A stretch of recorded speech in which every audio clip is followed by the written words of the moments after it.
Good afternoon, everyone, all over the world. Laszlo Montgomery here with a fresh new episode for a fresh new year, 2018. Going to be the dog year, starting on February 16th. Every dog has its day. Could be a good one. Well, we finally got that 9-part philosophy series over and done with. I hope that free infographic provided at the outset is hanging up on a few walls somewhere. I got mine, all laminated and everything. After all this stomping around through the history of Confucian and Taoist thought, we're now going to kick back and take on something a little less ponderous, that isn't going to ask too much of you. Not going to have a lot of Chinese terms I'm going to have to explain on the website. Just kick back and continue doing whatever you're doing right now. Our subject today isn't anyone famous. I'm sure you saw the title of this episode and wondered, who the hell is this guy? I checked, and there didn't seem to be a single history book that included this story. But today's subject, Whitey Smith, he sure lived through some historic times. For this particular tale, I'm drawing from that deep well of books about China and beyond. Yeah, you heard me mention them before. The venerable Hong Kong publishing house Earnshaw Books. Not the first time I drew from that well. Those Backhouse episodes, CHP 137, 138, 139... I used that book edited by Derek Sandhouse, Decadence Manchu. Also that Jack Jones episode, CHP 160. Andrew Hicks authored that one about the Friends Ambulance Unit in China. Today I return to the Earnshaw Books catalog again. I thought this book had a China story worth telling. In this episode, I'd like to introduce Mr. Whitey Smith.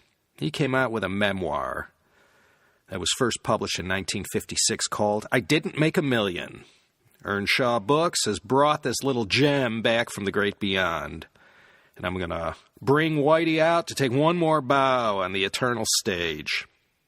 He wasn't actually named Whitey Smith. I mean, that's the name he picked up along the way on the streets of Oakland, California, across the bay from San Francisco. Well, he wasn't from Oakland. He wasn't from anywhere in the United States, actually. He was born Sven Erik Heinrich Schmidt, sometime around 1897.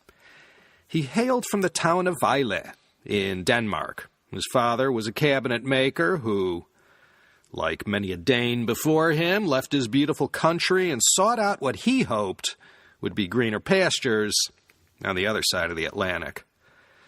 Mr. Schmidt made the trip across the Atlantic, was processed at Ellis Island in sight of the Statue of Liberty, and then off he went to San Francisco.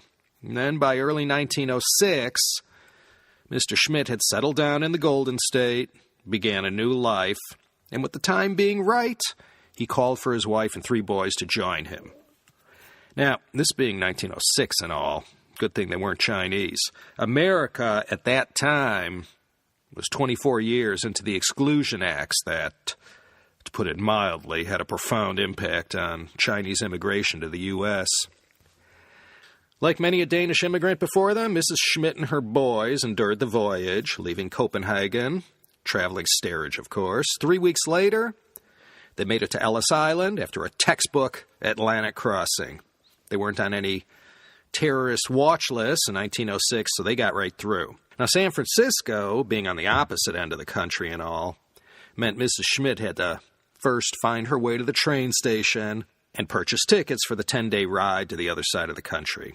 They made it, though, pulling into town in March 1906. Mr. Schmidt, in a familiar American story, typical of most immigrants, had blazed the trail for his family, got established, and when he was fully flanged and all set up, he called for his wife and kids. Yeah, Whitey's story about how he got to America, nothing special. Even me, Laszlo Montgomery, can say my own grandparents did the same thing. The Schmidts lived right in the center of town, Van Ness and Vallejo. No sooner had they got themselves settled, not even a month after arriving, the great San Francisco earthquake happened. April 18th, 1906, Mr. Schmidt was able to get the family out of the city before everything got scorched by the fires. They ran to the ferry building, got across the bay to Oakland, and set themselves up in Emeryville until the worst of the destruction was over. San Fran was destroyed. When the Schmidts went back to try and salvage what they could from the wreckage, Well, like more than a few residents, they decided to just pull up stakes and move across the bay to Oakland. And the streets of Oakland, California is where Whitey got his early education. Sven Erich Heinrich Schmidt, I'll tell you straight out, he was no Niels Bohr. He was never much of a student. He supplemented the family income doing the usual array of young person jobs, newsboy, golf caddy, pool ball racker, and stuff like that. I'm not sure what compelled him, but Whitey's father invested $65 and got his son a drum kit and invested in some lessons. And Whitey worked hard and, in time, mastered the instrument. Later on, as he got older, he tended bar, did some radio announcing, was a salesman, and an amateur bantamweight boxer. He trained at a gym in Oakland, and one of the promoters there suggested to Whitey, he 86 that ethnic-sounding Sven Eric name into something more American-sounding, like Frankie Smith. And like I said, with that blonde mop top, the transition from Frankie to Whitey Smith was no big thing. He got that name from one of the other newsboys working that part of downtown Oakland around 12th and Broadway.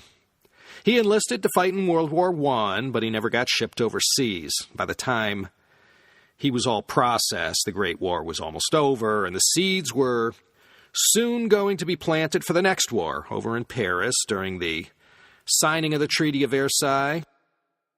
Being the dyed-in-the-wool goof-off that he was, Whitey's short time in the military was like a comic strip, and mostly he ended up playing in an army band, entertaining at officers' dances and events. By the close of the Great War, Whitey was hitting his 20s. He assembled a band and started trolling the Bay Area clubs and dives, looking for work where he can get it. He also got the occasional gig down in the Southland, playing in L.A., doing a short stint at the Coconut Grove at the Ambassador Hotel, formerly located on Wilshire Boulevard. Bobby Kennedy would get shot there 46 years later. Back up in San Francisco, Whitey caught a break and landed a steady gig playing at a club called the Lodge.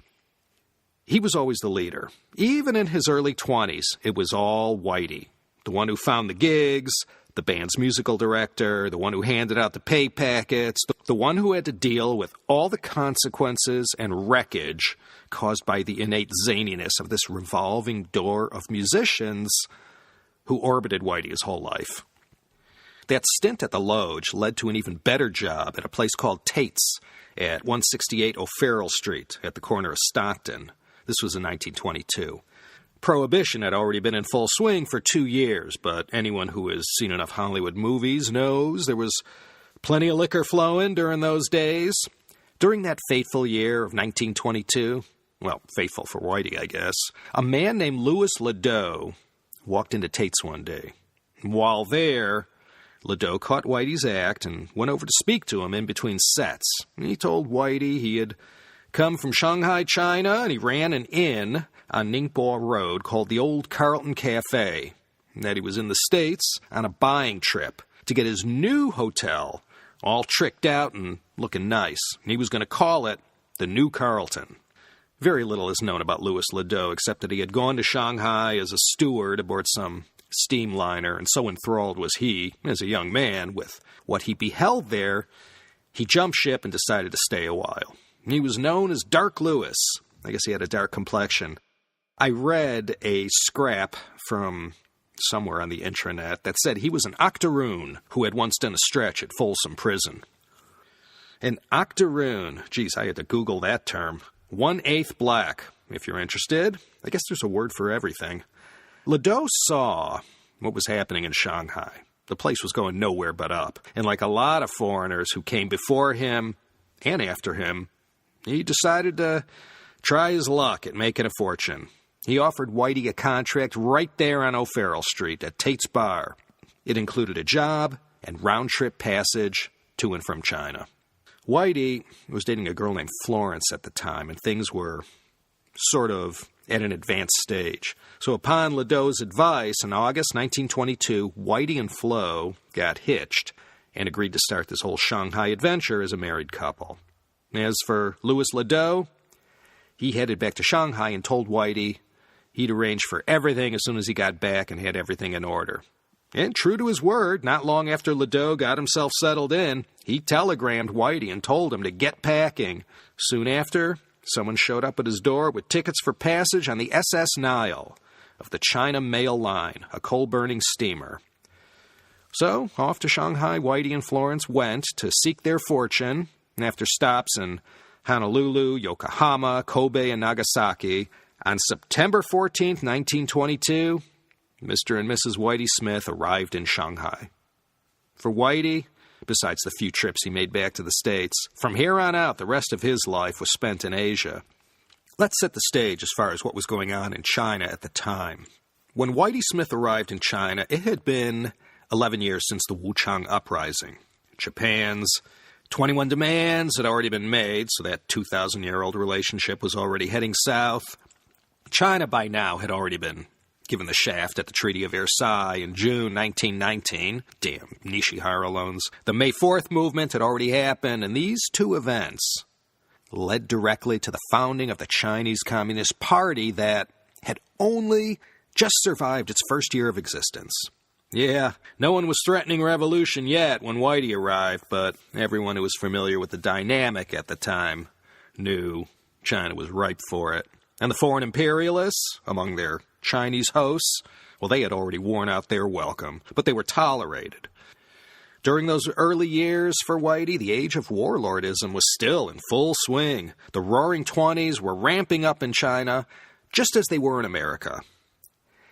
In Shanghai, during this Gilded Age, you had what was referred to as the International 400.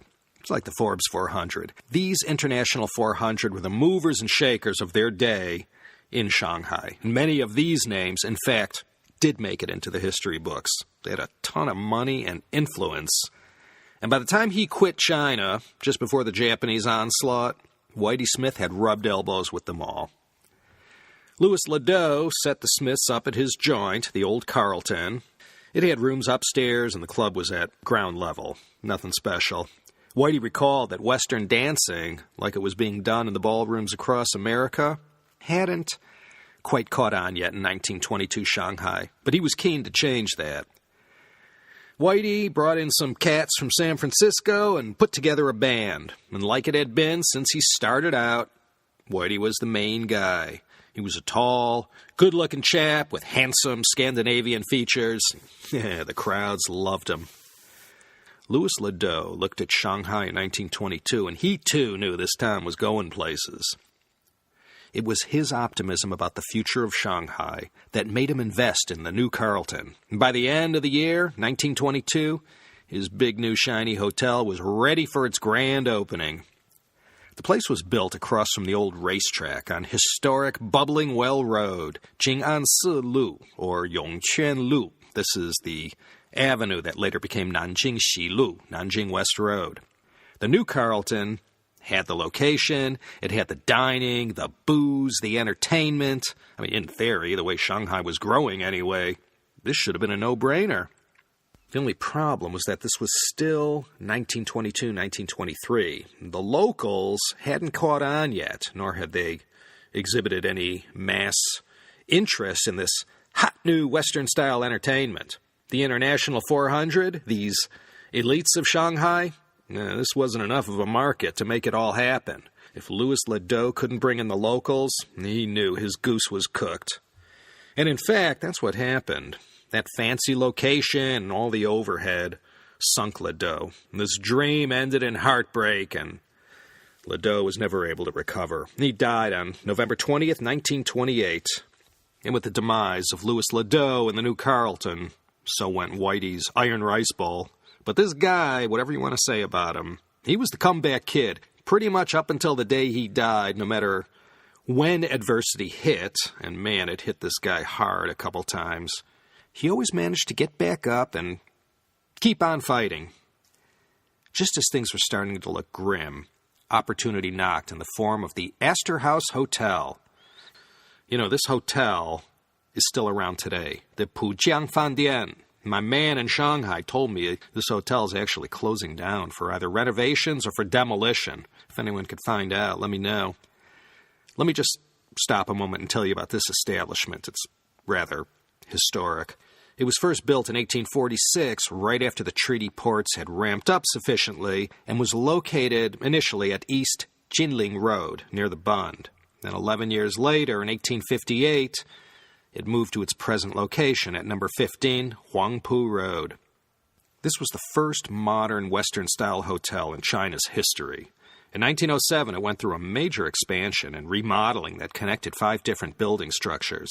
It was a sight to behold. It was the finest hotel, bar none, in all of East Asia. It was the first building in Shanghai to get a telephone line installed. Their telephone number was number 200. This was in 1901. Only 4 years prior, in 1897, the Astor House hosted the Empress Dowager Cixi's 60th birthday party celebration at the hotel's Peacock Lounge. And 15 years before that, the first electric lamp in China was turned on at the Astor House. In 1908, the first movie was shown in the hotel garden. In 1990, in our time, the first stock exchange in China since the Revolution was set up at the Astor House. Yeah, this was the place to go in its day. Anyone of great riches, fame, or renown who was passing through town stayed at this place. Charlie Chaplin, Albert Einstein, Bertrand Russell stayed there. And in 1897, the year the Empress Dowager had that grand birthday party, our 18th president, Ulysses Simpson Grant, stayed there in room 410. Bet you could still smell the cigar smoke. Not many years after the Empress Dowager's 60th gala, the Astor House started introducing ballroom dancing. And they opened the Peacock Lounge on the ground floor, 45-foot-high stained glass ceilings, 9,000 square feet of space. I mean, you could fit 1,800 people inside, most of them with lots of money to spend. 4 huge crystal chandeliers, gorgeous wooden floors.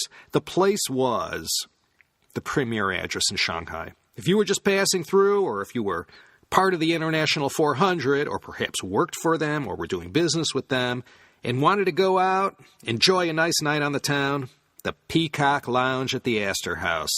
That was the Copacabana of Shanghai. The Astor House was all marble, gold leaf, and ostentation beyond the call of duty. Of course, compared to today, it was nothing. Hong Kong Shanghai Hotels owned the place, and they became Whitey's new boss. You know them. They're the Peninsula Hotel people. Opening night for Whitey Smith was on November 20th, 1923.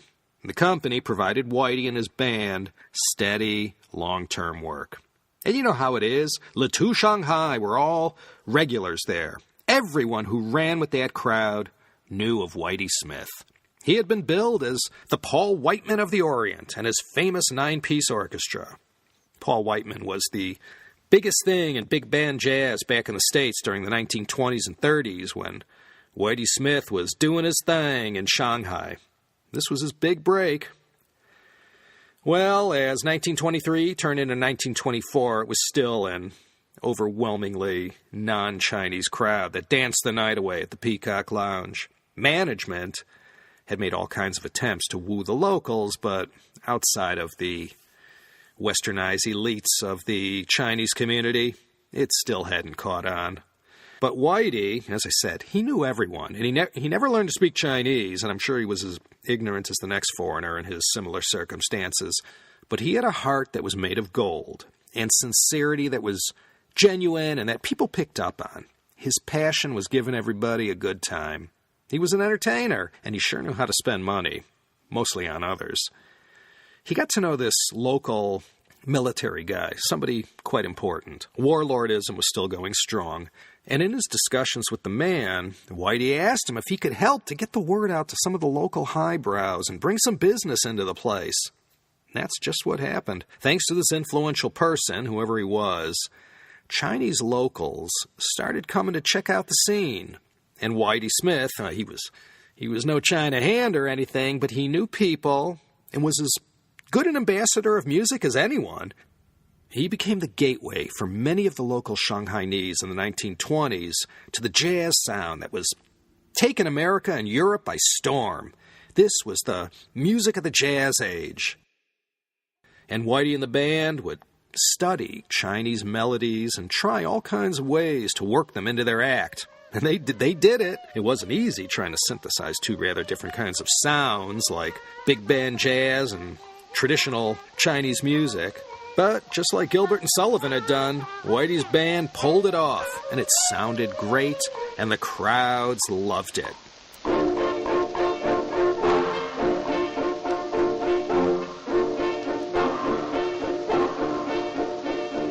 And everyone swilling champagne and dancing the night away at the Peacock Lounge at the Astor House. More and more came, and now they weren't just a bunch of Europeans and Yanks in tux and tails. In 1925-1926, an even grander edifice opened its doors. This was the Majestic Hotel, and its magnificent, majestic ballroom, even more grander in scale and splendor than the Peacock Lounge at the Astor. And Whitey and his 12-piece band kept the place hopping all the time. And after finishing off a night at the Majestic, Whitey and his fellow hepcats would hit the town and drink in everything that Shanghai had to offer that was within their budget.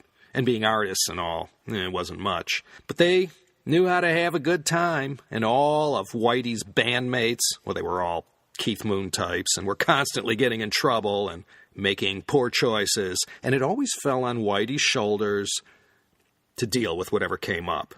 They didn't have a manager, he was it, and he was also the band leader.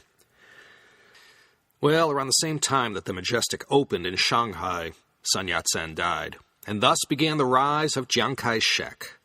Whitey recalled quite vividly the anti-foreign riots throughout the international settlement in Shanghai following the May 30th incident in 1925.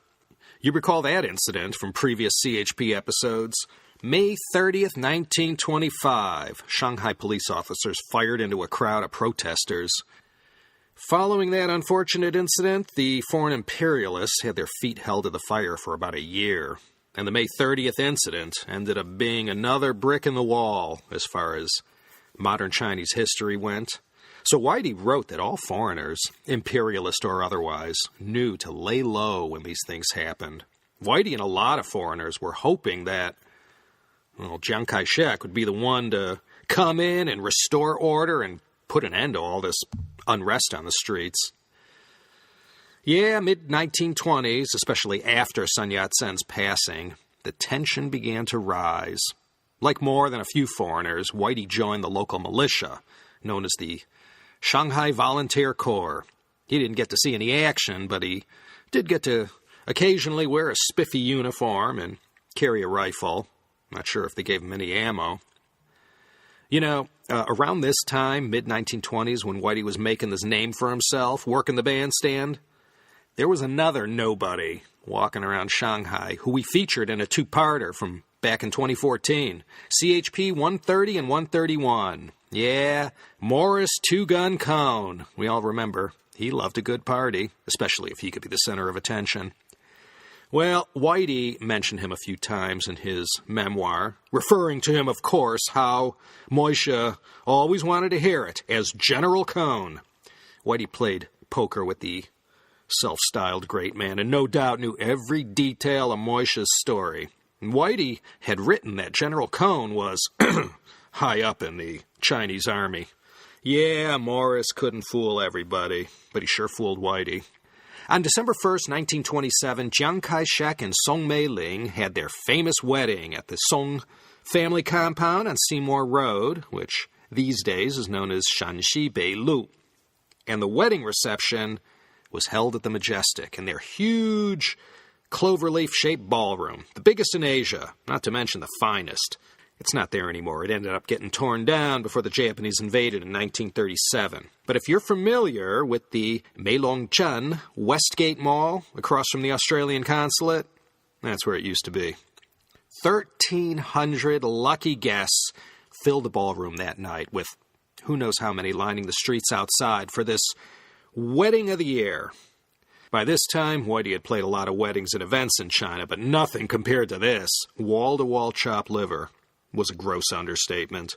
Whitey recalled the evening in his book how there was a life-size painting brought in of the father of the country, Sun Yat-sen, and both Chiang and his new bride bowed to the portrait, and then to each other, and finally to all assembled that day in the majestic ballroom, and with everyone applauding the new power couple, Whitey struck up the band and they played Irving Berlin's I'll Be Loving You Always. And when it was all over and the bride and groom retired for the evening, he played A Love Nest for Two. What a night. Playing at Chiang Kai-shek's wedding didn't hurt or hinder Whitey Smith's career at all. This did nothing except help his repute and renown, and whenever Song Mei-ling threw a party, she always knew who to call. Not to mention many other swells who populated the hotel suites and mansions of Shanghai and needed an occasional orchestra to liven up their garden fete or soiree. The management of the Majestic Hotel, they had nothing to complain about as far as Whitey and his band bringing in the crowds. By now, the whole big band, ballroom dancing scene had finally taken off. It all started off with the Empress Dowager and her 60th birthday party dance and had evolved to this. A whole culture had been created.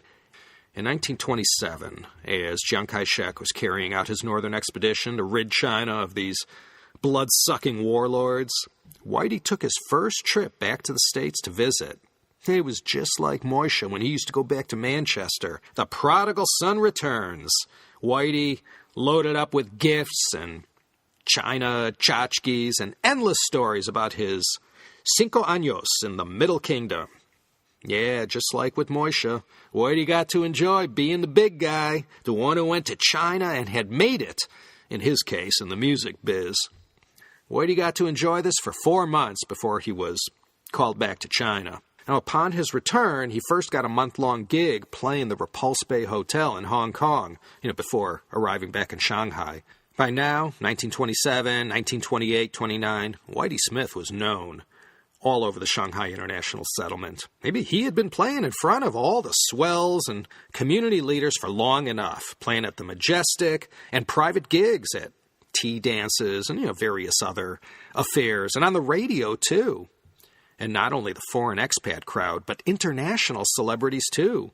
They always ended up partying or getting soused at the Majestic, and Whitey got to hang with them. For example, when Douglas Fairbanks and Mary Pickford, the biggest Hollywood power couple of their day, when they came to Shanghai in 1929, Whitey shared a bottle of scotch with Fairbanks Sr., and together they worked on the number Whitey's orchestra would play when this biggest star in Hollywood made his grand entrance into the Majestic Ballroom. Yeah, Hollywood stars, local Shanghainese celebs, millionaires, shysters, criminals, gangstas, and a never-ending revolving door of European royalty and ex-royalty made their way to Shanghai, and Whitey Smith played for all of them. But aside from the local elites and visiting celebs, a much younger crowd had by now discovered this exciting culture of jazz music and ballroom dancing.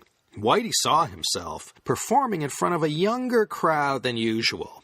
Big hits of the day were danced to in all the ballrooms of Shanghai. Ain't Misbehavin', Stardust, Sweet Lorraine, Mac the Knife. By 1929, the CCP was 8 years old, Chinese Communist Party. Chiang Kai-shek, with the help of the Green Gang crime boss Du Yuesheng, Big Ears Du, had already carried out the Shanghai Massacre. The Civil War was still more than a decade away, but the communists and other leftists were a fact of daily life by now. And Whitey, like most expats, was oblivious to the tectonic plates starting to shift underneath, but they were at least aware of this looming threat to their perfect little world. Of course, worse things were in store for the foreign settlements than what the CCP had to offer. No one knew what this meant yet. All this leftist unrest, this distinctly anti-foreign buzz that was always in the air. But they'd find out sooner or later, and by then, they were kicking themselves, asking how they couldn't have seen this coming. In February of 1929, Whitey's better half, Florence, passed away. She had been in the background all this time, taking care of our hero, living the life with him, doing her best to keep Whitey on the straight and narrow. After she died, things began to unravel. Whitey fell into a terrible funk. He took it real bad, as most husbands in his situation might. As far as his music and performing went, His heart wasn't in it like it once was, and without his wife's good common sense to steer him away, Whitey would more and more begin to get in on one money-losing investment or bad idea after another. That was the title of his book that came out on Earnshaw Press. I Didn't Make a Million. That was the theme running throughout Whitey's life in China. He was determined to make his fortune there. But like the title of the book proclaims, whatever Whitey tried to get in on inevitably failed, usually thanks to his terrible judgment of business partners and his trusting nature. Like past greats featured in the CHP, Moishe Two-Gun Cohn and William Mesny, Whitey had big dreams, but could never get close enough to touch them. Well, with Florence gone, Whitey started to spiral in the downward direction. And then, out of nowhere, the Majestic Hotel was bought out by the Sun Insurance Company. And with that, again went Whitey's iron rice bowl. The new management, though, in recognition of all Whitey had done to make the Majestic Ballroom the top joint of its kind in all of Shanghai, they gave him a 60-day notice and a generous 6-month severance pay, plus first-class transport back to the USA. Wall Street had already crashed by now, and the Great Depression had affected the whole country, so his prospects of parlaying his 7 years in Shanghai into something big, well, that wasn't looking too good. Timing is everything, and now couldn't have been a worse time. So, giving up on going back to Depression-era America, Whitey went back to Sun Insurance and tried to cut a deal to stay on under the new management. And in typical fashion, Whitey was a magnet for this kind of double-crossing. When Whitey wasn't looking, his band had gone behind his back and cut their own deal with the new management and left Whitey out. Dang, he was their leader and the one who was always bailing them out of trouble. Well, the upshot to all this was that Whitey cut a better deal with hotel management, and they signed with him for 6 months. After all, he had the name. And Whitey put together a new lineup, which featured cats who were something other than Amerikanskis, and he called this lineup Whitey Smith's International Band. Yeah, that was a nice comeback for Whitey. He made more money than ever before, and managed to make enough by the end of the gig to pay off all his debts. And when he paid off the last of his creditors, all he had in his wallet was 800 smackers. That's it. Whitey's qi nian de chengguo. That's all there was to show for himself after more than 7 years of being one of the celebs of the international settlement. $800. Whitey decided to buy a cheap ticket back to San Francisco. Well, long story short, half his money was gone by the time he got within sight of the Golden Gate Bridge, which, by the way, wasn't even built yet. Well, Depression-era America, just like Whitey thought, musicians weren't in high demand unless they wanted to play for nothing. So Whitey rolled up his sleeves and did what he had to do. Odd jobs, nothing he ever thought he'd have to do again. Well, a lot of people thought that back then. I'm sure while he was carrying out all these menial jobs, he would play those times over and over in his head. Up on the bandstand at the Majestic, 1927, playing for the President of China, drinking champagne with Victor Sassoon and chatting with Elie Kaduri, working the floor, leading the party that went on night after night throughout the roaring 20s. Whitey was at the center of it all, that 1920s Shanghai scene. He auditioned for whatever jobs he could get, and trust me when I say whatever Whitey earned working these odd jobs was gambled or pissed away in no time at all. And then out of nowhere, he met this rich divorcee, who he referred to as Auntie, and her toy boy named Arthur. They were at some club called the Calneva where Whitey was performing. They got to talking, and, well, you know how it is sometimes. They hit it off right away, and before you know it, they were BFF status. And I'm not kidding. He convinced Auntie to back him on his idea to open a new club in Shanghai and to take Arthur with him as a partner. After a lot of drama trying to weasel out of his contract at the club he was tied to, Auntie handed Whitey an LC for $6,000, plus some walking around money, and together with Arthur at his side, Whitey went back to Shanghai via the SS Empress of Russia. No internet or social media, but word got back to Whitey's circle of friends. And when he docked in Shanghai, There was a huge welcome, including a 100-piece brass band, and they gave Whitey a searing rendition of For He's a Jolly Good Fellow. And to boot, there was a banner strung up that said, "Welcome back to Shanghai, Whitey Smith." So Arthur and Whitey went right to work. They found a space at Nanjing and Sichuan roads, and they called it the Cinderella Club. And Whitey Smith's name was lit up right there in front, and from opening night on, it was a rip-roaring success. In no time at all, this became the place. There's plenty of music, booze, chow, entertainment. It quickly became a place everyone knew about. And celebrities, big shots, and no doubt degenerates of all kinds gravitated to Whitey's club.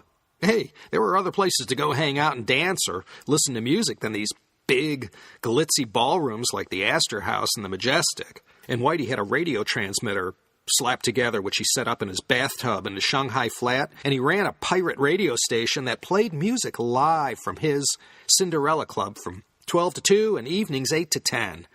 It was a huge hit, very popular, so popular that the biggest player in Shanghai broadcasting, XCBL, had to pay Whitey off to take it down. I mean, they were losing listeners and consequently sponsors, too. Whitey took that small bankroll and in true Moishe Cohn style proceeded to piss it all away on his friends and hangers-on, and on himself as well. I mean, he was known to splurge on the occasional new Buick. Yeah, 1931 was looking real good for Whitey Smith. He had come 9 years before, when the American jazz sound was just starting to happen. Now it was everywhere, and there were plenty of jazz bands from the States playing the jazz scene in Shanghai, but Whitey, he was the familiar face of American jazz in Shanghai. He had been the gateway for, who knows how many, so he should have been feeling good about himself. Good, that is, until September 18th. Joiba. That date has been mentioned about a dozen times on many of these CHP episodes. The Mukden Incident, the Manchurian Incident, whatever you want to call it. That may have happened way up north in Shenyang, but it may have just as well happened on the Bund. Already, the Japanese were not regarded highly by many parts of Chinese society. But everyone got along. Not anymore. Right after this incident went down up in Liaoning province, which wasn't yet Liaoning province, that came later, but Japanese nationals began to feel the heat in many places, including on the streets of Shanghai. Many got roughed up and kicked around right on the streets. Well, regardless of Japanese propaganda, many felt humiliated that, well, Japan was often being rather heavy-handed with their behavior in China. And after the Mukden incident happened, Japan laid their cards on the table, and everything was clear and out in the open now as far as their intentions went.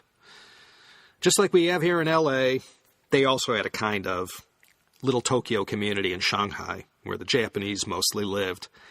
Japanese troops were sent in to protect Japanese citizens there. No one liked that, and Whitey knew a bad thing when he saw it. The U.S. government followed up by sending troops of their own from bases in Manila to protect the foreign settlement from unrest. And in February 1932, martial law was declared in Shanghai, and that meant everyone had to be off the streets by 9 p.m. To say that put a crimp in the nightclub business is another understatement. But Whitey figured out a workaround. He had a regular clientele who would retire to his joint by 9 p.m. and just spend the night there, having a good time, getting inebriated until they passed out from their night of drinking. And then when it was safe to come out in the morning, they all snuck out the back door. But for the 4 months of this curfew period, the Cinderella Club operated at a loss, and by the time things returned to the new normal, Whitey was again hopelessly in debt. He knew this was going to be too hard to bounce back from, so he sold the club to a local Chinese investor for $1 and assumption of debts. And that was that. Whitey's partner in the Cinderella Club, Arthur, Auntie's toy boy, he got work up at a club in Yantai, which back then was called Zhifu, and he stayed there until 1934 and headed back to the States, missing all the fireworks by 3 years. Whitey tried to bounce back. He was a fighter. He tried a couple things, but Nothing went well. He took a gig working in Japan from an associate at Paramount Pictures in Tokyo, playing theaters and big-time venues in Tokyo and Osaka. Sounded great in theory, but it turned out to be nothing but a hard day's night for Whitey. Every stop along the way, his 12-piece band would get into all kinds of trouble and rack up ridiculous bar tabs that Whitey got stuck with. So that didn't work out very well. Then in 1933, Whitey was back in Shanghai, living in a boarding house somewhere in the French Concession. The Depression had hit hard by this time, and he was as broke and out of work as he ever was. Miraculously, he was able to get a gig up in Qingdao at a resort called the Edgewater Mansion Hotel.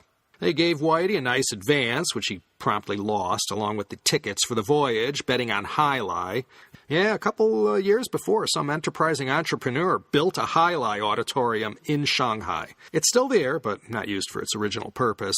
Somehow, Whitey conned his way onto the vessel, and by the time the band got to Qingdao, they were being held by the authorities until someone coughed up the price of passage for Whitey and his band, and all their instruments, some of which had been seized as collateral. So Whitey arranged everything, and that bullet was dodged. Well, it sounded great, but the gig bombed. Due to a run on a local Qingdao bank, the hotel folded. But Whitey still got paid, so it wasn't a total loss.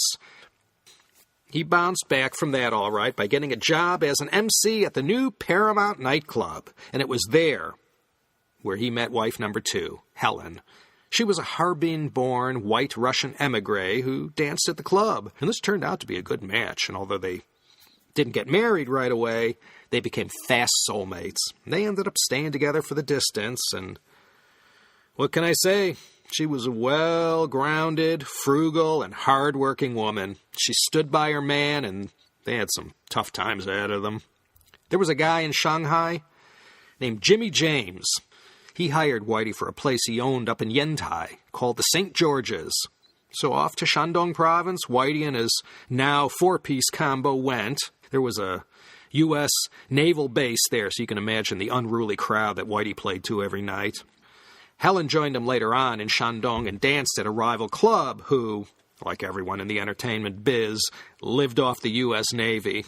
They spent the summer of 1933 in Yantai, the blush of a first romance, and Whitey had taken his knocks, but not quite 40 years old, he was still standing.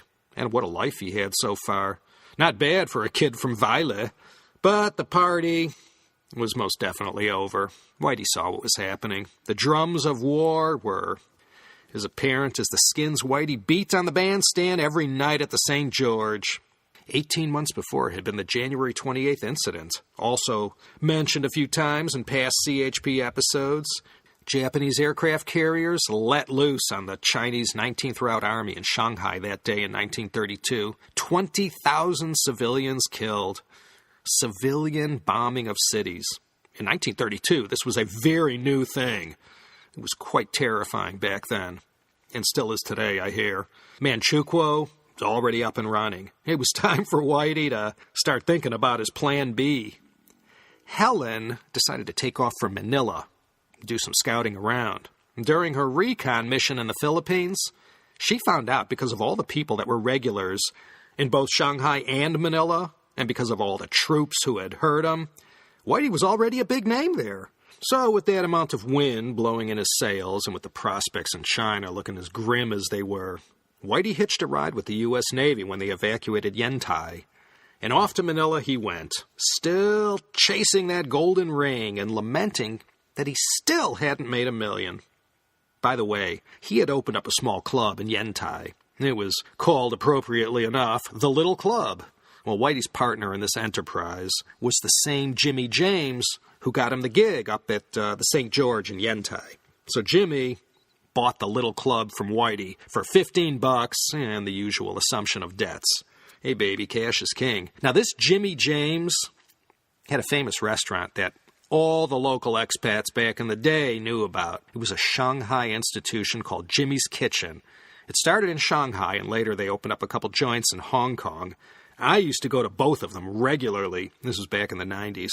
The 1990s, not the 1890s. I took customers there a lot, selfishly, of course, and for the pickled onions.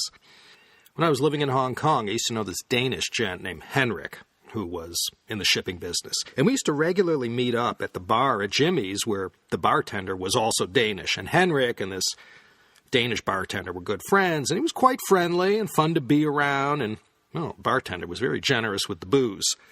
And with the creamed herring, if I may add. Yeah, good old Henrik. Whatever happened to him? So a wonderful reunion for Helen and Whitey in Manila. He got work at the Manila Hotel and was compensated with room and board, plus a modest stipend. And Whitey put together a band of Filipino musicians, and he was fast out of the starting gate. He played all over, and being the social animal that he was, he met all kinds of peeps all the time. No one ever forgot him. He ran into a guy once named Matthias Kraut, someone who caught his act, who bankrolled Whitey in his latest idea. It was called the Metro Garden and Grill, and the place had its grand opening November 15th, 1937. And the horrors unleashed during the Nanjing Massacre were still a month away. In Shanghai, already in shambles. The party was snuffed out, but it would rise again, bigger and better than ever, 6 decades later.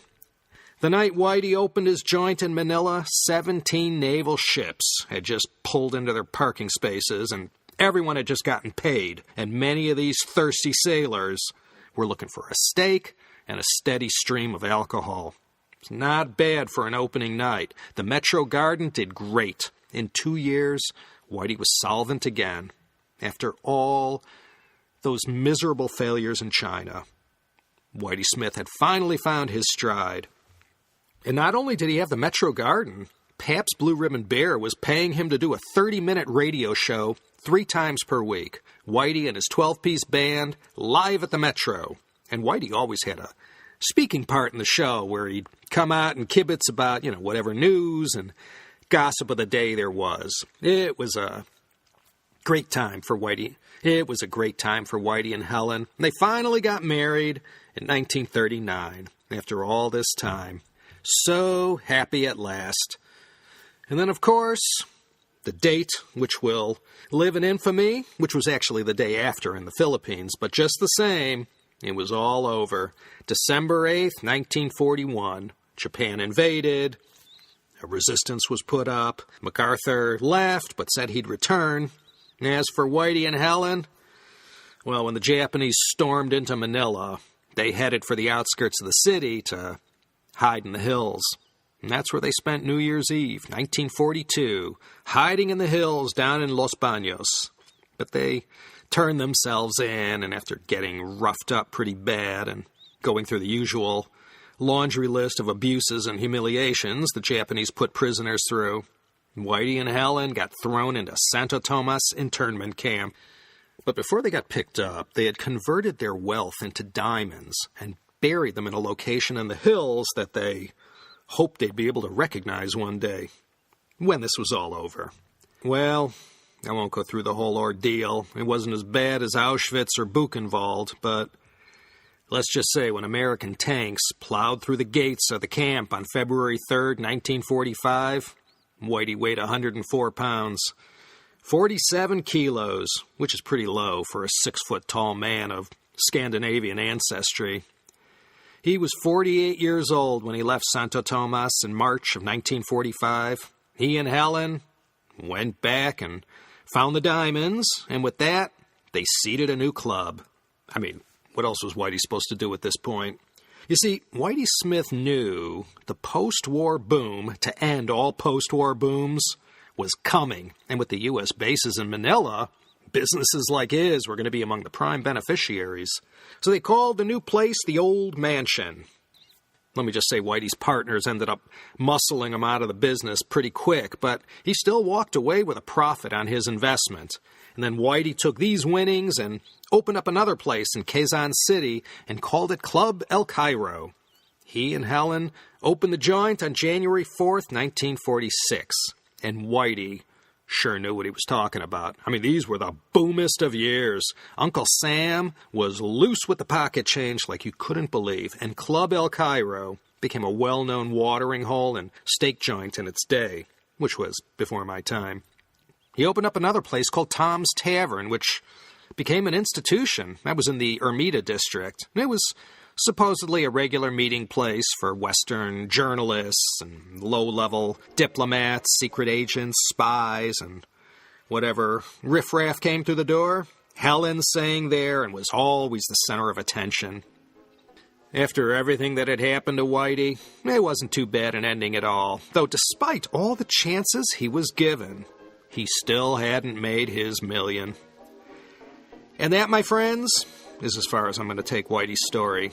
We are so deep into stoppage time, I dare not keep going. Except to say Whitey and Helen lived out their days happily together, enjoying the 1950s and 60s and all that it meant to be an expat American in a faraway place when Uncle Sam was the king of the world, as far as I know. They spent the rest of their days meeting up with all the characters of their life from Shanghai, friends from the States, and of course many who shared the horrors of Santo Tomas with them. Sven Erik Heinrich Schmidt, Whitey Smith. He lived to see Beatlemania, dying in 1966. Pearl S. Buck had said of him, quote, Whitey had brought more goodwill to China than many an ambassador. He had taught China how to dance, end quote. Wondered why I made her cry. Baby mine, I loved all in vain. I just the same made you believe me, dearie. Now I'm alone. My love has gone. How I wish that we could. That may or may not be true, but Whitey was, no doubt about it, the pioneer in bringing and interpreting this jazz sound from America to the Paris of the Orient, Shanghai. I don't know what would have become of Whitey Smith had he never had that encounter with Louis Ledoux back in 1922. But he did, and for so many of those who didn't choose China but got chosen instead, it was a chance for someone who, well, perhaps deep down inside knew mediocrity was their destiny, to roll the dice in a place like Shanghai and seize the opportunity to become a He a crane among chickens, someone who could stand out from the crowd to become somebody. That's what happened to Whitey. As I said, he didn't make it to the history books. He didn't make a million, but history, it's more than just names, dates, places, and events. There was stuff going on in the background while history was being made. This is just one of those stories. When Whitey came to China, the American jazz sound had already preceded him. But I don't think anyone can deny that it was Whitey Smith who, more than anyone else, popularized it in Shanghai, and he became the gateway to local Chinese acceptance of this most American of arts. He was the pioneer, like Cui Jian perhaps with rock and roll, and of course Kaiser Kuo with heavy metal music in China.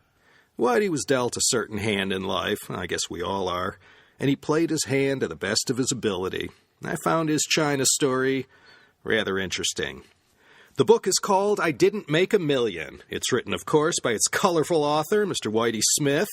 The foreword was written by Mr. Andrew Field, author of the books Shanghai Dancing World and Shanghai Nightscapes. And, of course, you can get Whitey's memoir and other thoroughly satisfying books about China and beyond at EarnshawBooks.com. Mr. Graham Earnshaw, proprietor, who incidentally played his own role back in the late 70s and into the 80s introducing rock music to China.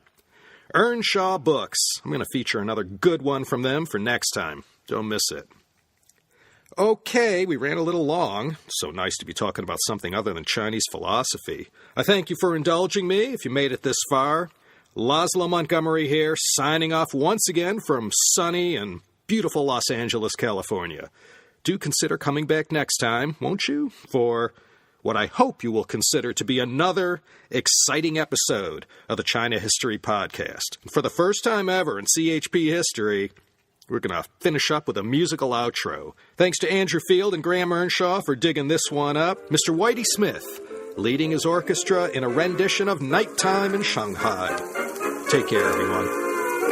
When it's nighttime in dear old Shanghai, and I'm dancing, sweetheart, with you, then it's bright time in dear old Shanghai, with our lips all down so true. In my arms, dear, away from home, dear, we'll let the rest of the world go by, while the moon shines so brightly. We'll make love when it's nighttime in old Shanghai.